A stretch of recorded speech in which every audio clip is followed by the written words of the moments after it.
Assalamualaikum warahmatullahi wabarakatuh. Nama saya Nadifa Nazlatisha, NIM saya 2320664.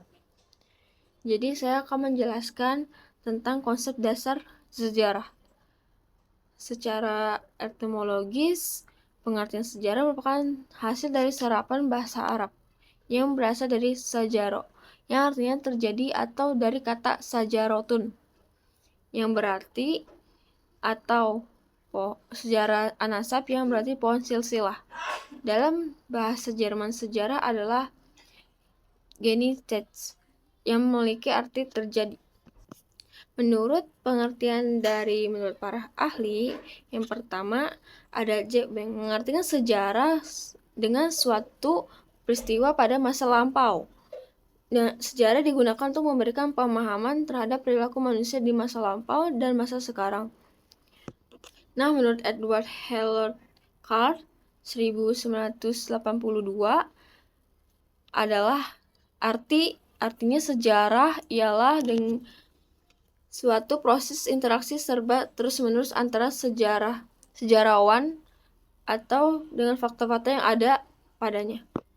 Nah, unsur-unsur sejarah adalah setiap peristiwa yang telah terjadi merupakan sejarah, tetapi tidak semua peristiwa yang terjadi mencerita sejarah. Peristiwa tersebut harus memenuhi unsur-unsur sejarah, yaitu manusia, waktu, ruang, atau tempat kejadian.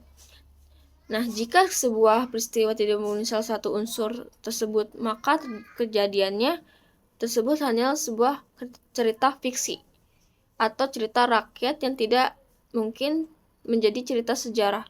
Ketiga, unsur sejarah tersebut tidak bisa dijabarkan sebagai berikut. Pertama itu ada manusia. Manusia merupakan unsur yang terpenting dalam sebuah cerita sejarah. Ibarat dalam wayang, manusia adalah lakon atau peran utama. Nah, karena manusia menjadi peran utama dalam menentukan proses terjadinya sejarah. Sejarah adalah sejarahnya dari manusia, bukan sejarah dari binatang adalah sejarahnya dari manusia, bukan sejarah dari binatang atau alam. Nah, yang kedua ini waktu.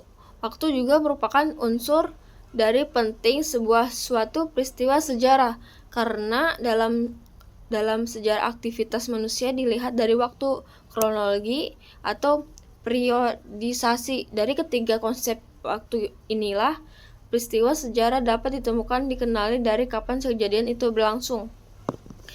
Yang ketiga itu ruang atau tempat. Unsur ruang dalam geografi menjadi unsur yang penting dari sejarah. Ruang digunakan untuk menentukan di mana kejadian tersebut berlangsung. Nah, yang kedua itu ruang lingkup sejarah. Ruang lingkup atau kajian ilmu sejarah sangat luas karena sejarah merupakan disiplin ilmu yang meliputi segala-segalanya. Nah, sejarah sebagai ilmu dan sejarah sebagai cerita atau kisah, serta sejarah sebagai seni. Yang pertama, sejarah sebagai peristiwa. Sebagai sejarah peristiwa adalah kejadian sebenarnya yang telah berlangsung atau telah menjadi pada masa lalu. Peran sejarah di sini adalah sebagai objek.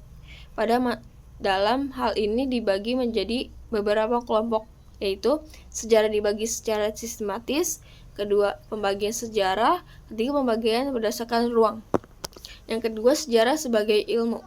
Sejarah sebagai ilmu adalah susunan pengetahuan tentang peristiwa dan cerita yang terjadi dalam masyarakat manusia pada masa lalu yang disusun secara sistematis dan menggunakan metode yang didasarkan atas asas-asas prosedur dan metode sejarah teknik ilmiah yang diakui oleh pakar sejarah.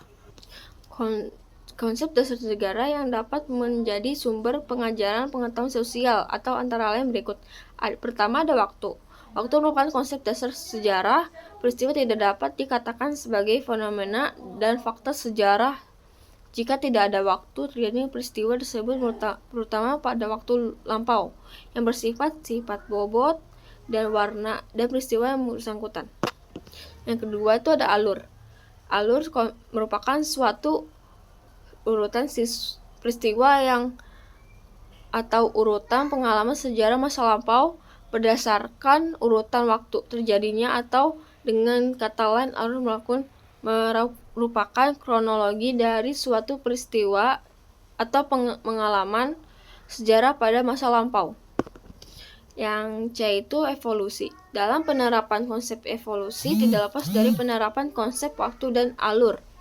Karena konsep evolusi ini merupakan kecepatan dari proses terjadinya suatu peristiwa sejarah. Yang D itu revolusi. Revolusi merupakan bagian dari konsep evolusi karena konsep revolusi menandakan bahwa suatu peristiwa sejarah berlangsung begitu singkat.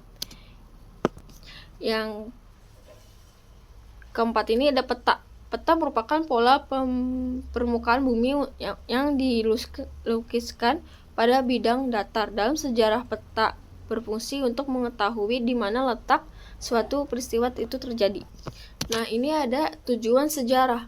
Sejarah dipelajari dan diajarkan dengan tujuan antara lain: pertama, untuk memahami bahwa masa lampau ada kaitannya atau berhubungan dengan masa kini dan masa yang akan datang. Yang kedua, untuk membantu memahami jati diri suatu masyarakat dan bangsa. Yang ketiga, membangkitkan minat pada peristiwa yang terjadi di masa lalu yang membawa perubahan. Yang keempat, membantu memahami akar budaya serta untuk interrelasinya dengan beragam aspek kehidupan. Yang kelima, itu ada untuk melatih dalam menemukan serta memecahkan persoalan. Nah, yang keenam ini untuk memperkenalkan pola pikir ilmiah khususnya yang digunakan oleh sejarawan. Yang ketujuh, untuk memberikan pemahaman mengenai negara dan budaya bangsa lain di dunia. Nah, manfaat mempelajari sejarah itu ada fungsi inspiratif, yang kedua fungsi edukasi, fungsi rekreasi, dan fungsi instruktif.